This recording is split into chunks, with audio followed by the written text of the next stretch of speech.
وہ چیز جو قابل ملاوٹ ہو، یعنی ملاوٹ اس میں ہو سکتی ہو، جب وہ ملاوٹ سے پاک ہو تو اسے خالص کہتے ہیں۔ رب کہتے ہیں الا للہ الدین الخالص، فرمایا خبردار، دین، عبادت، بندگی قابل ملاوٹ اس لحاظ سے ہے کہ لوگ بے دین ہو جاتے ہیں، لوگ بندگی میں شرک میں مبتلا ہو جاتے ہیں، برائی میں مبتلا ہو جاتے ہیں۔ فرمایا خالص کر لو ان ساری چیزوں کو اللہ کے لیے، الا للہ الدین الخالص، فرمایا بندگی خالص اللہ کی، دین خالص اللہ کا، نظام خالص اللہ کا، حکم خالص اللہ کا، اطاعت خالص اللہ کی۔ جب تم اس دنیا میں رہ کے، مادیت کی دنیا میں، اپنے آپ کو اللہ کے لیے اتنے خالص کر لو گے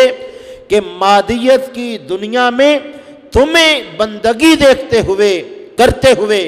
کچھ لوگ دیکھ بھی رہے ہوں، تمہیں ان کے دیکھنے کی پرواہ نہ ہو، تمہیں کوئی دیکھے نہ دیکھے، روزے کے عمل کی طرح عمل کو خالص کر لو، کوئی اور دیکھ رہا ہے یا نہیں دیکھ رہا، سخت بھوک اور پیاس میں بھی نہیں کھاتے پیتے، اس لیے کہ ہمارا خدا تو دیکھ رہا ہے۔ جب بندہ اپنے احوال کو اپنے چاروں اطراف خلوص کی حصار سے کے اندر رکھے اور کسی طرف سے ریاکاری کو، شبہ کو، برائی کو، دکھلاوے کو، ملاوٹ کو داخل نہ ہونے دے، سمجھو وہ دنیا میں رہ کے بھی جنت کے مزے لوٹنے والا ہے، سمجھو وہ جلوت میں رہ کے بھی خلوت کے مزے لوٹ رہا ہے۔ اس کا تخلیہ اسے تہلیہ بنا دیتا ہے اور اتنا وہ اعلیٰ درجے پر فائز ہو جاتا ہے۔ اب ذرا اس کی مثال سمجھنے کے لیے ایک حدیث کا بھی سہارا لیتے ہیں۔ آقا علیہ الصلوۃ والسلام کا فرمان، حضرت انس بن مالک رضی اللہ تعالیٰ عنہ کی روایت ہے، آقا علیہ الصلوۃ والسلام نے فرمایا قیامت کے دن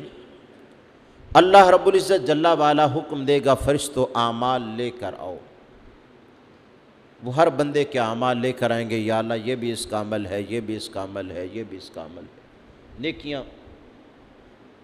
رب کہے گا فرشتوں یہ عمل لے آؤ اور اس کو ختم کر دو۔ مثلا یہ مثال سمجھانے کے لیے دینے لگا ہوں تاکہ حدیث کے الفاظ سمجھنے میں سہولت ہو جائے۔ 10 نیکیاں فرشتے کسی کے لے کر آئے، رب نے کہا یہ 6 نیکیوں میں رہنے دیں، نیکیاں ہیں، یہ 4 ختم کر دیں۔ فرشتے اللہ کی قسم اٹھائیں، کہیں گے مولا تیری عزت و جلال کی قسم، ہم نے صرف وہی لکھا جو اس نے کیا۔ یعنی وہ اپنی صفائی پیش کر رہے ہوں گے کہ یا اللہ اس کی 6 نیکیاں تو تو نے قبول کر لی، 4 رد کر دیں، مگر مولا ہم نے اس نے 6 نہیں کی تھیں کہ ہم نے غلطی سے 10 لکھی، مولا ہمارا کوئی جرم نہیں ہے، اس نے 10 ہی کی تھیں، ہم نے تبھی 10 لکھی ہیں۔ اب جب ایسی کیفیت ہوگی اور قیامت کی اس سخت گھڑی میں جہاں انسان معمولی سے معمولی نیکی کا بھی متلاشی ہوگا، جب اس کی 4 نیکیاں رب کہہ رہا ہوگا انہیں ختم کرو، یہ ہے ہی نہیں، اور فرشتے اپنی صفائی کے لیے کہہ رہے ہوں گے کہ مولا ہم نے کوئی اس کے حق میں اپنی طرف سے نہیں لکھی، اللہ تیری عزت و جلال کی قسم جو اس نے کیا وہ ہم نے لکھا۔ اب ذرا اس پر سوچئے نا اگلے الفاظ سے پہلے کہ کوئی شخص کاروبار کر رہا ہو، کسی سے لین دین ہو، جب حساب ہو وہ کہے فلاں فلاں کام کا نفع چھوڑو، یہ لے لو، وہ کہے گا کیوں چھوڑیں بھائی، معاہدہ ہوا ہے، یہ بھی تو میں نے کیا ہے۔ مزدور کو مزدوری دیتے ہوئے جب آپ کہیں تم نے 10 دن محنت کی، 4 رہنے دو، 6 کی مزدوری لے لو، اس کی حالت کتنی بری ہو جائے گی۔ اور یہ تو دنیا ہے، یہاں تو لاک ڈاؤن میں لوگ مشقت اور مشکل میں صحیح لیکن زندگی تو چل رہی ہے نا، وہاں نیکی کے بغیر تو معاملہ ہی نہیں چلے گا۔ ایسی سخت کیفیت میں جب رب فیصلاتن کیا رہا ہو فرشتوں یہ 6 لکھ ہی رہنے دو 4 ختم کرو، اس بندے پر کیا گزر رہی ہوگی۔ اور اگر ہم یہ چاہتے ہیں اس وقت یہ سخت نتیجہ ہمارے سامنے نہ آئے، ہمارے ساتھ ایسا نہ ہو، تو حدیث سے پھر ہم سبق سیکھیں کہ ایسا ہوگا کیوں۔ جب فرشتے اپنی صفائی پیش کرتے ہوئے کہیں گے نا مولا تیری عزت و جلال کی قسم ہم نے وہی لکھا جو اس نے کیا، رب کہے گا فرشتوں تم نے تو اس کی طرفداری نہیں کی، یہ میں جانتا ہوں، لیکن بات یہ ہے اس نے یہ 6 نیکیاں میری ذات کی خاطر کی تھیں، باقی نیکیاں تو اس نے کی تھی مگر میرے لیے نہیں کی تھی، قیامت کے دن تو میں نے جزا صرف اسی کی دینی ہے جو میرے لیے کی تھی، اگر کسی اور کے لیے کچھ کیا ہے تو جس کے لیے کیا ہے اس سے اجر مانگے۔ تو گرامی قدر اگر کیا ہوا بھی قیامت کے دن کام نہ آ سکا تو کیا حاصل ہوگا؟ محنت اور مشقت بھی بندہ کرے اور لا حاصل ہو، رحبت ہو جائے، ضائع ہو جائے تو کیا فائدہ؟ گویا حدیث میں سمجھایا یہ ہے کہ جو کام خالص نیت سے کیا ہے اللہ قیامت کے دن صرف اس کی جزا دے گا، باقی نیکیاں ظاہر میں نیکیاں بھی ہوئیں لیکن اللہ کو ہی پسند نہ آئیں کہ اس کے لیے نہیں، وہ ضائع ہو گئیں، تو بتاؤ اس وقت کہاں فریاد کرو گے؟ پھر کہاں سے ڈھونڈتے پھرو گے کہ اور نیکیاں لے آئیں؟ آج ہمارے پاس موقع ہے ہم اپنے احوال کو سنواریں۔ ایک اور روایت بھی ہے شعب الایمان میں، آقا علیہ الصلوۃ والسلام نے اس میں بات کو اس سے بھی زیادہ آسان انداز سے سمجھایا اور فرمایا یہ تو معاملہ اس سے بھی بہت پہلے حل ہو جاتا ہے۔ فرمایا ایک بندہ خفیہ طور پر چھپ کے سرًا ایک نیکی کرتا ہے اور رب فرشتے سے کہتا ہے فرشتے اس کی اس نیکی کا ثواب 70 گنا لکھنا ہے،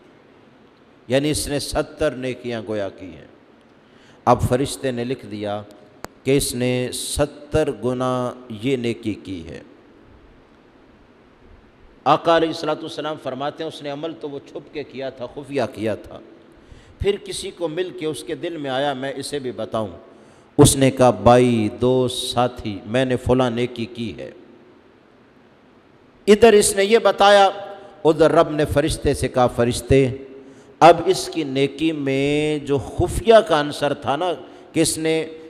مجھے ہی پتہ ہے نیکی کا، کسی اور کو نہیں بتایا، اب اس نے ایک بندے کو بتا دیا، اب اس کی نیکی 70 گنا نہیں 10 گنا باقی رہے، 60 گنا مٹا دیا جائے اس کا ثواب، کہ وہ 60 گنا جو ثواب تھا وہ تو میں نے اس لیے دیا تھا کہ صرف میں ہی جانتا ہوں اس نے نیکی کی اور کسی اور کو خبر نہیں دی، اب اس نے ایک بندے کو خبر دے دی، لہذا اس کی نیکی تو نیکی رہی، ثواب 10 گنا تک رہا، اوپر جو 60 گنا تھا وہ مٹا دیا۔ اب بتاؤ کسی کا منافع اس طرح کم پڑتا جائے تو تجارت میں کیا اسے ملے گا؟ پھر کیا ہوا؟ پھر اس کے دل میں ایک اور خیال پیدا ہوا کہ وہ صاحب جس کو اس نے خبر دی تھی وہ بھی ایک مجلس میں تھا، اس کے دل میں خیال آیا کہ یہ میرا دوست میری یہ نیکی ان کو بھی بتائے، کہا نہیں بتاؤ، دل میں خیال آیا کہ یہ میری نیکی ان کو بھی بتائے تاکہ ان کے اندر بھی میری قدر پیدا ہو، میری منزلت پیدا ہو اور انہیں پتہ چلے کہ میں کتنا نیک ہوں۔ اب اس نے تو خواہش ہی کی ہے نا، ان سب کو بتا نہیں دیا، لیکن یہ خواہش ریاکاری کی خواہش ہے، وہ نہ بھی بتائے، اس کے دل کی بدلی ہوئی کیفیت کی وجہ سے رب فرشتے سے کہے گا فرشتے اس کی نیکی کو سرے سے ہی مٹا دو، کیونکہ اس نے میرے لیے تو کیا ہی نہیں ہے، اور اگر میرے ہی لیے تھا یہ خواہش کیوں انگڑائی لے رہی ہے، ان کو بھی پتہ چلے، ان کو پتہ چلنے کی خواہش یہ ریاکاری ہے، اور ریاکار کی عبادت میں خدا قبول ہی نہیں کرتا، لہٰذا اس کی نیکی کو سرے سے مٹا دیا جائے۔ اب اندازہ تو کریں اگر ایسے ہی ہم اپنی نیکیوں کو مٹاتے رہے تو کیا بنے گا؟ نیکی کرنی اتنی مشکل نہیں جتنی اس کی حفاظت کرنا مشکل ہے۔ نیکی کر اور کھو میں ڈال والی مثال ہے۔ جب کسی پر احسان کرو تو زندگی بھر اس کے ریٹرن اور بدلے سے بچو، اور ہمیں تو شریعت نے یہ بتایا ہے، اہل بیت اطہار کے گھر سے ہمیں یہ سبق ملا ہے، اور رب نے قرآن میں ان کا یہ سبق ہمیں سمجھایا ہے کہ انہوں نے یتیم، مسکین اور اسیر پر خیرات کی،